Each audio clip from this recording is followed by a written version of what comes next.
Hello everyone, and welcome back to our channel. Today we're diving deep into the growing political tensions shaking South Africa's government of national unity, as ANC Secretary-General Fikile Mbalula takes a hard swing at the DA's role in the coalition. The cracks in this uneasy alliance are widening, and Mbalula's statements reveal just how fractured the GNU has become. Before we get into it, don't forget to like, subscribe, and drop your thoughts in the comments. Do you think the DA is sabotaging transformation in South Africa? Or is the ANC deflecting accountability? We want to hear your take. So, what's at the heart of the fallout? In a fiery media briefing, Mbalula accused the Democratic Alliance of double-dealing, playing both sides while actively working against the spirit of unity and transformation that the GNU was meant to uphold. He didn't hold back, saying the DA is not just disagreeing with ANC policies but actually putting brakes on the country's transformation agenda. Mbalula zeroed in on several critical bills that the DA has opposed, bills aimed at reshaping South Africa's post-apartheid society. One of the most contentious is the National Health Insurance (NHI) Bill, a key piece of legislation intended to ensure universal health care access for all South Africans. The DA, however, argues that the NHI will collapse the healthcare system and be a drain on taxpayers. But for the ANC, the bill is about correcting decades of health inequality entrenched by apartheid. Another battleground is the Basic Education Laws Amendments, BELA Act, which focuses on improving access to quality education in previously disadvantaged communities. The DA has stood firmly against it, calling it an attack on school governing bodies and community autonomy. Mbalula says this is yet another move to stall transformation, especially in black communities that still suffer the effects of educational exclusion. And then there's the Expropriation Act, which has become one of the most polarizing issues in the country. This law allows the state to expropriate land without compensation under specific circumstances, with the aim of addressing land inequality, a legacy of apartheid dispossession.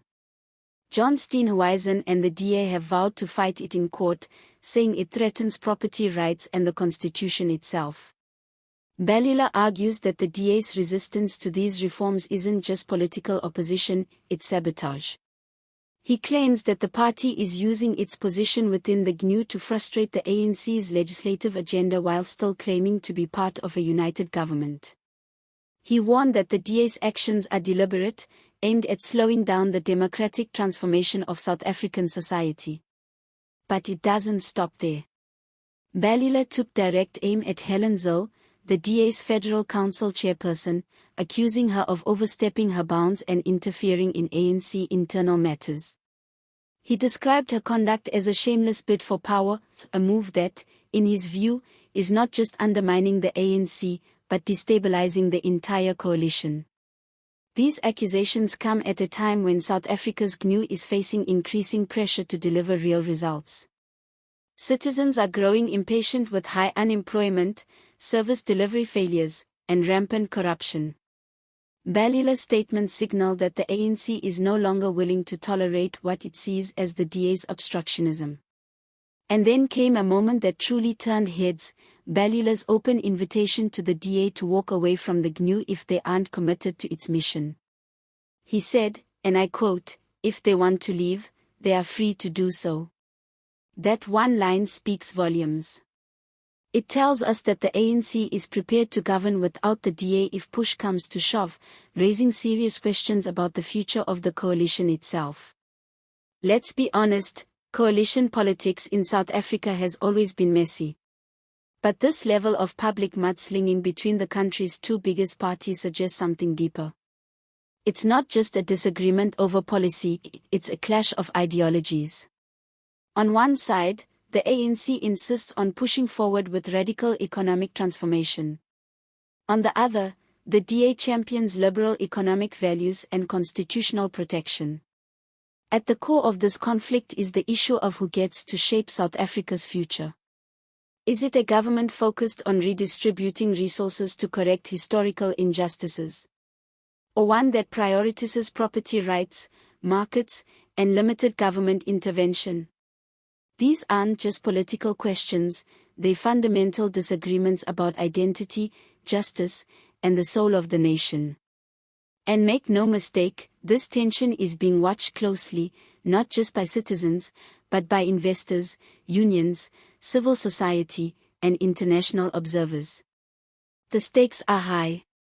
A collapse of the GNU would send the country into political uncertainty, possibly triggering snap elections or forcing a reconfiguration of power.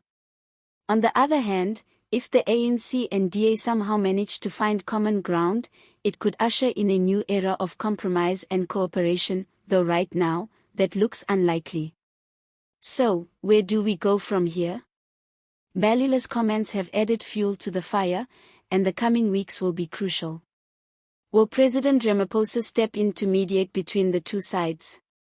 Will the DA respond by softening their stance, or will they take up Mbalula's challenge and leave the coalition altogether?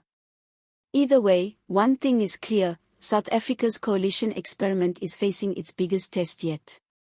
And the outcome could redefine the country's political landscape for years to come. That's it for today's update on Mzansi Daily Update. If you found this video informative, please give it a thumbs up, hit that subscribe button, and leave your thoughts in the comments. Should the DA leave the GNU? Is the ANC right to push ahead with radical reforms, even without consensus? Thanks for watching, and as always, stay informed, stay engaged, and see you next time.